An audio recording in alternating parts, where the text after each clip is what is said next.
लगाएंगे। भारत माता की जय, भारत माता की जय, भारत माता की जय। इंडिया गठबंधन के प्रत्याशी और राज्यसभा में हमारे साथ सांसद रहे भाई सुशील गुप्ता जी, आम आदमी पार्टी के वरिष्ठ उपाध्यक्ष भाई अनुराग ढांडा जी, पार्टी के जिलाध्यक्ष और पार्टी के सभी कार्यकर्ता साथियों, बुजुर्गों, नौजवान दोस्तों, माताओं, बहनों, साथियों,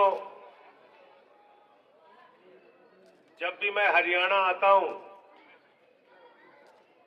तो मुझे अन्ना आंदोलन की याद आती है। अन्ना आंदोलन जिसने पूरे देश को जगाया, अन्ना आंदोलन जिसने पूरे देश को खड़ा किया, उस आंदोलन में सबसे बड़ी भूमिका अगर किसी राज्य की थी तो हरियाणा के लोगों की थी। हरियाणा के लोगों ने उस आंदोलन में बहुत बढ़ चढ़ के हिस्सा लिया। आज भी मैं जिस गांव में जा रहा हूं, लोग मिलते हैं, कहते हैं अन्ना आंदोलन में आपके साथ था। क्यों थे अन्ना आंदोलन में आप साथ? आप अन्ना आंदोलन में इसलिए साथ थे कि आपको एक उम्मीद जगी थी। अन्ना हजारे जी से, अरविंद केजरीवाल जी से, आंदोलन को चलाने वाले लोगों से।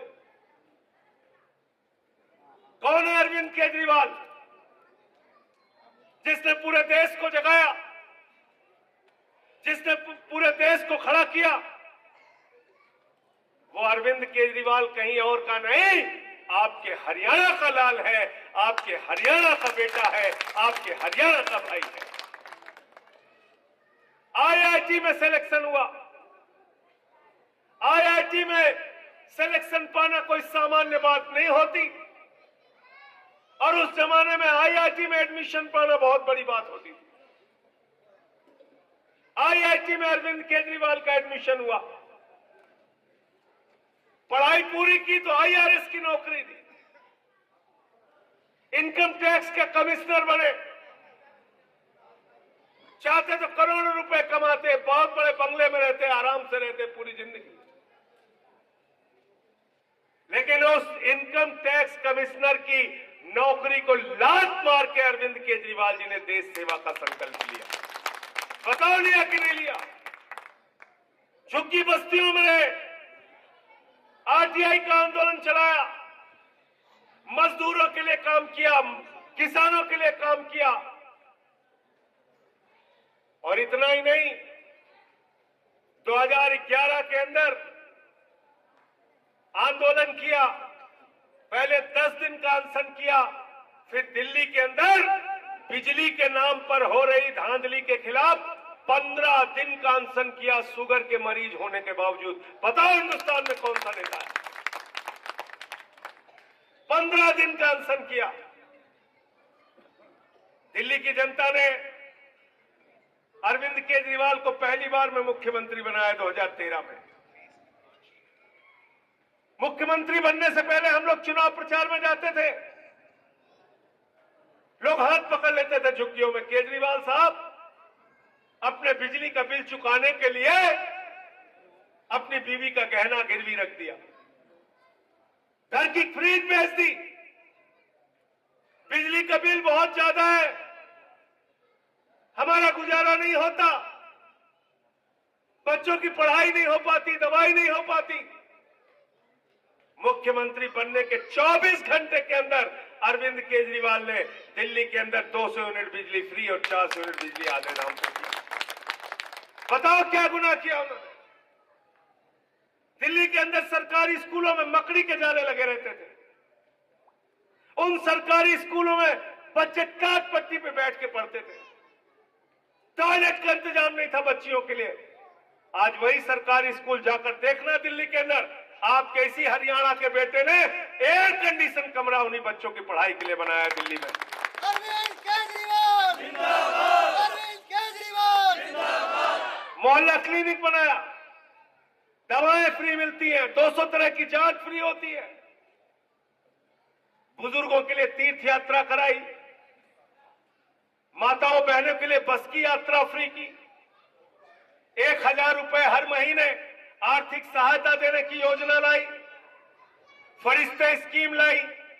कहा कि देश का किसी भी हिस्से का आदमी अगर उसका दिल्ली में एक्सीडेंट होगा तो उसको छोड़ के भागना मत, फरिश्ते बनना, उसके लिए अस्पताल में पहुंचाने का भी किराया हम देंगे और 50 लाख भी खर्चा होता है तो उसका इलाज हम कराएंगे। बताओ देश की एक सरकार जो ऐसा काम करती है।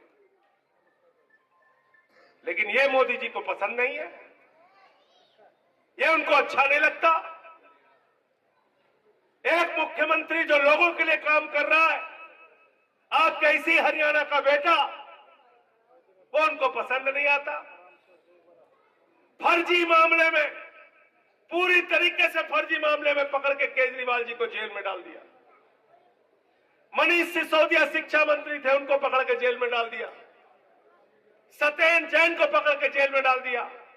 मुझे 6 महीने जेल में रखा, बार बार दबाव बनाते रहे, इनके आगे झुक जाऊं, इनके आगे झुक जाऊं, इनके आगे झुक जाऊं। मैंने कहा बेईमानो, पूरी जिंदगी जेल में रखोगे, तुम्हारे आगे झुकने वाला नहीं। आम आदमी पार्टी जिंदाबाद, आम आदमी पार्टी जिंदाबाद। लोकतंत्र में बहादुरी से राजनीति करेंगे जब तक जिंदा है, कायरों की तरफ पीठ दिखा के भागेंगे नहीं। हम आम आदमी पार्टी के लोग हैं, आंदोलन की कोख से पैदा हुए हैं। इसलिए हरियाणा के लोगों आपसे कहने के लिए आया हूं, आपका इतिहास बहादुरी का इतिहास है। जिस भी गांव में चले जाओ, एक बोर्ड लगा रहता है, एक गांव के आगे एक दरवाजा बना होता है, एक गेट बना होता है, उस गेट पे किसी न किसी शहीद का नाम लिखा होता है, कोई न कोई स्मारक स्थल होता है जहां इलाके के शहीदों का नाम लिखा होता है। क्या किया भारत के प्रधानमंत्री ने? हमारी भारत माता के साथ गद्दारी। अग्निवीर योजना, क्या है अग्निवीर योजना? आपने सोचा कभी? हमारा नौजवान हरियाणा का, पंजाब का, उत्तर प्रदेश का, बिहार का, राजस्थान का सुबह 4 बजे उठता है, परिश्रम करता है, दौड़ लगाता है, पहलवानी करता है, अपने शरीर को तैयार करता है कि जरूरत पड़ेगी तो भारत माता की रक्षा के लिए अपने प्राणों की आहुति दे देंगे। बताओ इससे बड़ी कुर्बानी, बताओ इससे बड़ी कुर्बानी क्या हो सकती है? हर गांव के अंदर आपको एक शहीद मिल जाएगा, एक शहीद का परिवार मिल जाएगा। कभी हमने पीछे नहीं देखा, देश की बात आई तो आगे बढ़ के लड़े, सब कुछ कुर्बान कर दिया। अग्निवीर 17 साल में जवान बनेगा, 21 साल में रिटायर हो जाएगा। बाप नौकरी करेगा, बेटा रिटायर हो जाएगा। है कोई योजना ऐसी दुनिया में? यह योजना लेके आए मोदी जी। मोदी जी अग्निवीर योजना लाकर भारत माता की सुरक्षा के साथ, भारत माता के साथ गद्दारी करने का काम किया है। मैं इस बात को कह रहा हूं, अगर आप मानते हो तो इस बार इनको सबक सिखाने का काम करना। अग्निवीर योजना इंडिया गठबंधन की सरकार बनने के बाद खत्म करेंगे और जैसे पहले जवानों की नौकरी होती थी वैसे ही जवानों की नौकरी होगी। जवान को धोखा दिया, कहते हैं हम राष्ट्रवादी हैं। कैसे राष्ट्रवादी हो आप? कहते हैं पहले पाकिस्तान के आगे हमारे लोग रोते थे। ऐसा प्रधानमंत्री अपने देश के ही लोगों की बेइज्जती करता रहता है, शर्म नहीं आती? कौन रोता था पाकिस्तान के सामने? बताओ कौन रोता था? हमारे देश के जवानों ने पाकिस्तान के 2 टुकड़े किए हैं। हमने पाकिस्तान के आगे कभी सर नहीं झुकाया। हम रोते नहीं थे, हम लड़ते थे, हम हराते थे। मोदी कहता है हम रोते थे। बताओ पाकिस्तान बांग्लादेश 2 टुकड़े किया कि नहीं किया पाकिस्तान का? किसने किया? हमारे जवानों ने किया, हमारे घर के बेटों ने किया, किसानों के बेटों ने किया, अपने प्राणों की आहुति देके किया। भारत के प्रधानमंत्री होके आप उनकी शहादत का अपमान कर रहे हैं, कह रहे हैं हम रोते थे पाकिस्तान के आगे।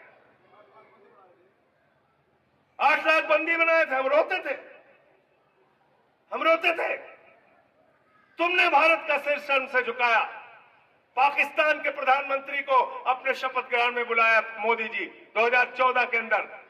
उसके पहले, आपके पहले किसी भी भारत के प्रधानमंत्री ने अपने शपथ ग्रहण में पाकिस्तान के प्रधानमंत्री को नहीं बुलाया। आप क्या राष्ट्रवाद की बात करते हैं? आपने पठानकोट में आतंकवादियों का हमला हुआ, वहां हमारे वीर जवानों की शहादत की जांच आपने आईएसआई की खुफिया एजेंसी को बुला के कराया। आप क्या राष्ट्रवाद की बात करते हैं? आप बिना बुलाए नवाज शरीफ के बर्थडे का केक काटने पाकिस्तान चले गए। आपसे राष्ट्रवाद हमें नहीं सीख रहा। हरियाणा के लोग, यूपी के लोग, उत्तर भारत के लोगों के रग रग में राष्ट्रवाद भरा है। मत सिखाओ हमें राष्ट्रवाद, नहीं सीखना राष्ट्रवाद तुमसे। राष्ट्रवाद की बात करते हैं, इसलिए मैं आपसे कहने के लिए आया हूं, जवानों को धोखा दिया। दूसरा नंबर आता है किसानों का। किसानों के खिलाफ 3 काला कानून लेके आए। ये सुशील गुप्ता जी बैठे हैं, आपके प्रत्याशी। मैं और ये दोनों लोग राज्यसभा में थे उस समय। मैं टेबल के ऊपर चढ़ गया, मैंने कहा यह बिल किसानों के खिलाफ है, हमारे देश के अन्नदाताओं के खिलाफ है, इसको हम कतई लागू नहीं होने देंगे। वो बोलते रहे, मैंने माइक तोड़ दिया। हल्ला मचाया बीजेपी वालों ने। संजय सिंह ने माइक तोड़ दिया, संजय सिंह ने माइक तोड़ दिया। मैंने कहा बेईमानो, अगर तुम किसानों की हड्डी तोड़ोगे तो मैं तुम्हारी माइकें तोड़ूंगा। यहां पीठ दिखाने नहीं आया हूं। ये सुशील गुप्ता जी थे हमारे साथ, पंजाब के मुख्यमंत्री उस समय सांसद थे भगवंत मान जी। हम तीनों लोगों ने सेंट्रल हॉल के अंदर, उठा के देख लेना वीडियो, हम तीनों लोगों ने देश के प्रधानमंत्री नरेंद्र मोदी को, जितनी दूर ये पहली कुर्सी लगी है इतनी दूर पे उनके सामने किसानों के हक में और प्रधानमंत्री के खिलाफ मुर्दाबाद के नारे लगाए और किसानों की आवाज को देश की संसद के अंदर बुलंद किया। भैया आपने किसानों को धोखा दिया। 750 किसानों की शहादत ले ली आपने। 3 काला कानून लगाया आपने। 1 साल तक जाड़ा, गर्मी, बरसात किसान सड़कों पर बैठा रहा। आपने गोलियां चलवाई, आंसू गैस के गोले छोड़े,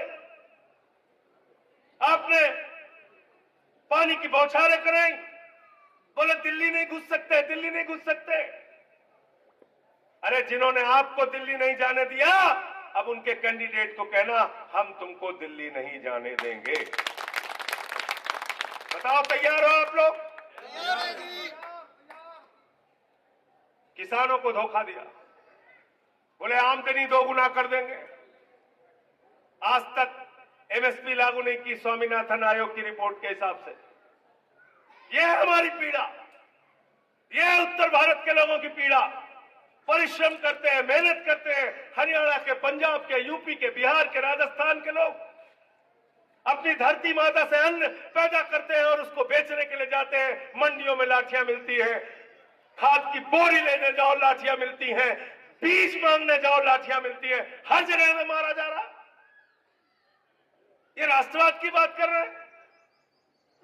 हमारी माताएं बहनें बैठी हैं, देश का प्रधानमंत्री कह रहा है इनका मंगलसूत्र लेके भाग जाएंगे कांग्रेस वाले। ऐसी बातें करते हो आप प्रधानमंत्री, हमें मूर्ख समझा है। 24,000 रुपए सोने का दाम था तोला 2014 में। बताओ था कि नहीं था? बताइए सरदार जी, था कि नहीं? 24,000 रुपए तोला था। आज कितना हो गया? 75,000 रुपए तोला।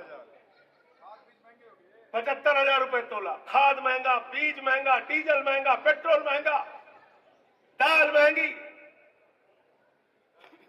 महंगाई आसमान पे पहुंचा दिया। आप बताइए, 3 गुना ज्यादा सोने का दाम महंगा कर दिया। कह रहे हैं मंगलसूत्र लेके भाग जाएंगे। अरे मंगलसूत्र अगर महिलाओं का कोई लेके भागा है तो भारतीय जनता पार्टी लेके भागी है। बेलन लेके दौड़ा लेना इनको जब आए आपके बीच में। इसलिए आपसे कहने के लिए आया हूं, ये अनुराग ढांडा बैठे हुए हैं, क्या जरूरत थी? अच्छे खासी पत्रकारिता कर रहे थे, करते, नौकरी छोड़ के आ गए, गांव गांव घूम रहे, जगाने के लिए घूम रहे। तो मैं तो आपसे कहने के लिए आया हूं, हम लोगों ने तो संकल्प ले लिया है इस तानाशाह के खिलाफ लड़ेंगे और इसको हराएंगे। आपसे भी हाथ जोड़कर विनती करने आए हैं, इस लड़ाई में हमारा साथ दें। आपके उस हरियाणा के बेटे को जिसने जाके दिल्ली में नाम किया, जिसने पूरे दुनिया में नाम किया, उसको 23 दिन तक इंसुलिन दवा नहीं दी गई। 23 दिन तक, 23 दिन तक हम लोगों ने हल्ला मचाया, तब जाके उनको इंसुलिन की दवा दी गई। वो आदमी जो दिल्ली के बच्चों के लिए दवा का इंतजाम करता है। सोचिए कितने जालिम लोग हैं। झारखंड के मुख्यमंत्री को पकड़ के जेल में डाल दिया। इसलिए साथियों और दोस्तों, आपसे कहने के लिए आया हूं, आपसे विनती और प्रार्थना करने के लिए आया हूं, एक एक चीज याद करके जाना, हर जुल्म, हर जाति याद करके जाना, अपने बेटे का चेहरा याद करके जाना और उस खेत को याद करके जाना जहां पे हल चलाते हो, ट्रैक्टर चलाते हो, जहां से अनाज पैदा करते हो, कि उसी अनाज का दाम मांगने आप गए थे तो आपको लाठियों से पीटा गया था। 750 किसानों ने अपनी शहादत दी थी। ये सब कुछ अगर आपको याद रहेगा, ये जुल्म, ये जाति, ये तानाशाही याद रहेगी, तो इनको हराना याद रहेगा और इनका जवाब सिर्फ वोट से दिया जा सकता है। लोकतंत्र में सबसे बड़ी ताकत आपके पास। और इसके बाद ये ताकत भी नहीं रहेगी, क्योंकि क्या कहते हैं अमित शाह? कहते हैं 50 साल राज करेंगे। कहते नहीं कहते? 50 साल राज करेंगे। इसका मतलब ये 24 का चुनाव अंतिम चुनाव है। बाबा साहब डॉक्टर भीमराव अंबेडकर जी ने संविधान लिखा जिसमें वोट की ताकत आपको दी। वो संविधान बदलने का काम करेंगे बीजेपी वाले और वोट की ताकत छीनने का काम करेंगे। बगैर चुनाव के सूरत में बीजेपी जीत गई। 10 विधायक बन गए अरुणाचल में बगैर चुनाव के। चंडीगढ़ में जीते हम थे, जिता दिया बीजेपी को। ये करेंगे ये लोग। तो इसलिए आप सबसे विनती करने के लिए आया हूं, सुशील गुप्ता जी का चुनाव निशान है झाड़ू। झाड़ू पे बटन दबा दीजिएगा और राजनीति की गंदगी को साफ कर दीजिएगा। झाड़ू बहुत काम की चीज है। घर की सफाई करनी हो तो क्या चाहिए? मोहल्ले की सफाई करनी हो तो क्या चाहिए? गांव की सफाई करनी हो क्या चाहिए? जिले की सफाई करनी हो क्या चाहिए? हरियाणा की सफाई करनी हो क्या चाहिए? देश की सफाई करनी हो तो क्या चाहिए? और किसी के दिमाग पे भूत सवार हो जाए तो उतारने के लिए क्या चाहिए? क्या चाहिए? देखियो ना, गांव में जब किसी को भूत सवार हो जाता है, 4 लोग उसको पकड़ के ले जाते हैं ओझा के पास। ओझा उसको मार झाड़ू, मार झाड़ू, मार झाड़ू, उसका भूत उतार देते। तो भारतीय जनता पार्टी के दिमाग पर सत्ता का जो भूत सवार है, वो भूत आपको झाड़ू से उतारना है, झाड़ू पे बटन दबाना है, सुशील गुप्ता जी को जिताना है। बहुत बहुत शुक्रिया, बहुत बहुत धन्यवाद। इंकलाब जिंदाबाद।